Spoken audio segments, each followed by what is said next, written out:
दंडकारण्य के जंगल से माओवादी घटनाओं की सूचनाएं और जानकारियां निकलनी बंद हो गई हैं, लेकिन अभी भी माओवादियों के बहुत सारे साक्ष्य हैं जो दंडकारण्य के अलग अलग इलाकों में दबे पड़े हुए हैं। और इन्हीं साक्ष्य और उनके पुराने सामानों को तलाशने के लिए दंडकारण्य के अलग अलग राज्य के, जिसमें तेलंगाना हो या फिर छत्तीसगढ़ हो या फिर महाराष्ट्र हो, इन सभी राज्यों के जो जवान हैं लगातार जंगलों की खाक छान रहे हैं।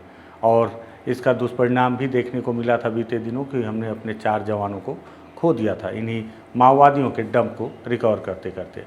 लेकिन इन सब के बीच एक बार फिर से जवानों को बड़ी सफलता मिली अबूझमाड़ के जंगलों में, और ये सफलता जो है महाराष्ट्र और छत्तीसगढ़ के सीमावर्ती इलाके में मिली।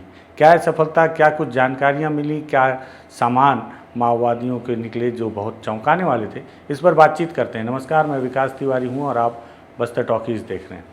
दरअसल 31 मार्च तक तो सारे माओवादियों को लाने का काम सरकार ने किया। ये बात भी सच है कि 31 मार्च के बाद भी कुछ बचे खुचे माओवादी थे जो लगातार धीरे धीरे वापस लौटते रहे।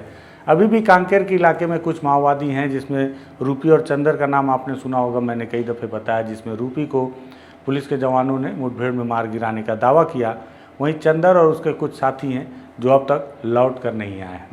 इन सब के बीच बीते दिनों जब देश के गृह मंत्री अमित शाह बस्तर के दौरे में थे तो उन्होंने इस बात पर विशेष जोर दिया था कि माओवादियों के डंप को रिकवरी करने में कोई कोताही न बरती जाए। और उनके निर्देश के बाद से, हालांकि उसके पहले से ही जवान लगातार मुस्तैद थे और लगातार डंप रिकवरी का काम कर रहे थे, माओवादियों से जानकारी इकट्ठी कर रहे थे जो मुख्य धारा में लौटे माओवादी उनसे मिली जानकारी के आधार पर छत्तीसगढ़ के डीआरजी के जवान, जिसमें कि नारायणपुर जिले के जवान हैं, और महाराष्ट्र के C60 के जवान, इनके कॉम्बिंग ऑपरेशन में इन्होंने माओवादियों के एक बड़े हथियार बनाने की फैक्ट्री को फिर से नाबूद किया है। हालांकि अब उस हथियार बनाने की माओवादियों की इस फैक्ट्री में किसी तरह के कोई क्रियाकलाप नहीं किए जा रहे थे क्योंकि सारे माओवादी तो वापस आ चुके हैं। लेकिन फिर भी माओवादियों की निशानदेही पर इस हथियार बनाने की फैक्ट्री को रिकवर किया गया है। वहाँ से बहुत सारे सामान आप तस्वीरों में देख रहे हैं, ये सब रिकवर किया गया है। इसको लेकर महाराष्ट्र की पुलिस ने एक प्रेस नोट जारी किया है। प्रेस नोट में उन्होंने विधिवत सारी जानकारी देते हुए बताया, आप तस्वीरों में भी वो सामान देख रहे हैं जो पुलिस ने हमें मुहैया करवाए, जिसमें उन्होंने बताया कि गढ़चिरौली और नारायणपुर पुलिस की ये बड़ी कार्रवाई थी जिसमें माओवादियों के हथियार निर्माण कारखाने को ध्वस्त किया गया और भारी मात्रा में हथियार और विस्फोटक सामग्री बरामद की गई है। महाराष्ट्र की गढ़चिरौली और छत्तीसगढ़ के नारायणपुर जिले की संयुक्त पुलिस टीम को नक्सल विरोधी अभियान में ये बड़ी सफलता मिलने का दावा किया गया है। आत्मसमर्पित माओवादियों से, मैंने पहले बताया कि ये सारी सूचनाएं अब समर्पित माओवादियों के द्वारा दी जा रही है। उनसे मिली सूचना के आधार पर चलाए गए ऑपरेशन के आधार पर माओवादियों के अवैध हथियार निर्माण कारखाने की जानकारी मिली। कार्रवाई के दौरान पुलिस ने भारी मात्रा में हथियार, जिंदा कारतूस, विस्फोटक सामग्री और हथियार बनाने के उपकरण बरामद किए गए।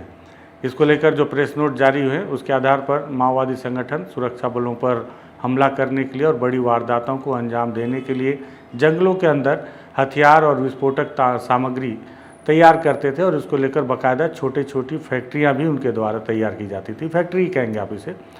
और अंतर्राज्यीय सीमा क्षेत्र के जो दुर्गम इलाके हैं जिसमें कि फोर्स कई बार नहीं पहुंच पाती थी, उसका फ़ायदा उठाकर इन सामग्रियों को ज़मीन के भीतर छिपाकर रखा जाता था।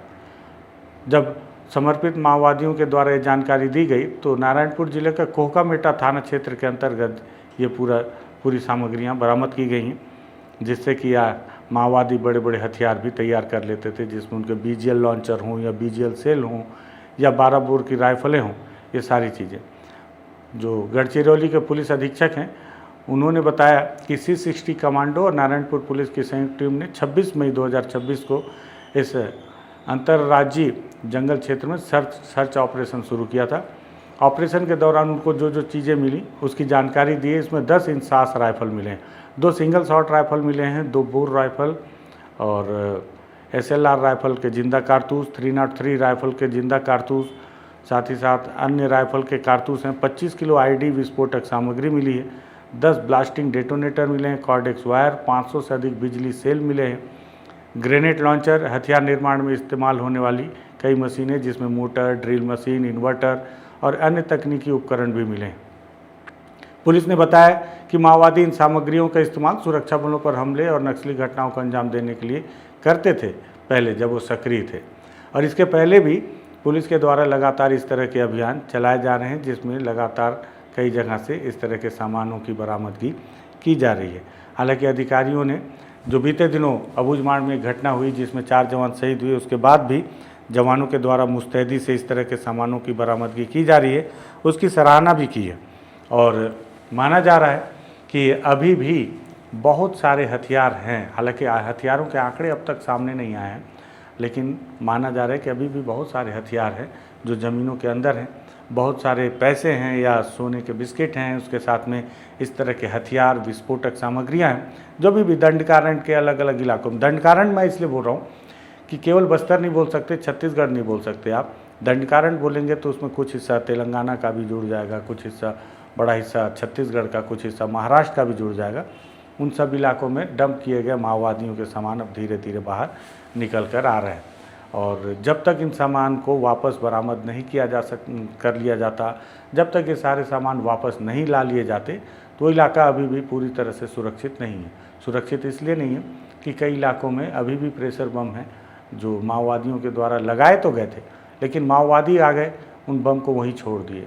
ऐसा ना हो कि कोई ग्रामीण निश्चिंत होकर उस इलाके में विचरण करता रहे और उसका पैर उस बम में पड़ जाए। इसलिए अब सरकार की जिम्मेदारी बढ़ती है कि वो इन सारे मौत के सामानों को बरामद करके वापस लाए और जंगल को पूरी तरह से सुरक्षित करे। हालांकि एक चीज़ और इस पर बताना चाहूँगा मैं कि बहुत सारे दर्शक कमेंट कर रहे हैं कि बस्तर में जो पेड़ काटे जा रहे हैं उस पर भी आप रिपोर्ट करें। तो मैं आपको बताऊं कि पेड़ काटने पर भी हम उतने ही मुस्तैदी से रिपोर्ट करेंगे। ऐसा नहीं है कि हमने अपना काम छोड़ दिया है। जब भी कोई पूंजीपति के द्वारा खदानों के लिए पेड़ काटे जाएंगे तो आप बिल्कुल यकीन रखिए कि बस्तर टॉकीज उसे पूरी मुस्तैदी के साथ रिपोर्ट करेगा और पूरी जानकारी आप तक पहुंचाएगा। अगर आदिवासियों का विरोध होगा तो विरोध भी आप तक पहुंचाया जाएगा। आदिवासी अपने भले के लिए क्या सोचते हैं, क्या चाहते हैं, सारी चीज़ों पर आप तक विधिवत बिंदुवार तरीके से रिपोर्टिंग करके जानकारी पहुंचाई जाएगी। निश्चिंत रहें, ये ना सोचें कि माओवाद ख़त्म हो गया तो बस्तर टॉकीज़ का काम ख़त्म हो गया। बस्तर टॉकीज़ का काम माओवाद को ख़त्म करना नहीं था। हमने तो माओवादियों को इसलिए लाया कि वो मारे ना जाएं, वापस आ जाएं, क्योंकि लड़ाई हथियार से कभी नहीं जीती जा सकती थी। अब वापस आ गए हैं, अब वो आगे क्या करेंगे वो भी आपको बताएंगे। सरकार क्या कर रही है वो भी बताएंगे, क्या गलत कर रही है, क्या सही कर रही है, जो वादा सरकार ने किया वो पूरा कर रही है कि नहीं, ये भी आपको बताएंगे। सारी जानकारियाँ देंगे। फिलहाल मुझे लगा कि माओवादियों का डंप मिला आपको बताऊं, इसलिए इस वीडियो को हमने तैयार किया है। पसंद आए शेयर कर सकते हैं, बस्तर टॉकीज़ को सब्सक्राइब कर सकते हैं। धन्यवाद।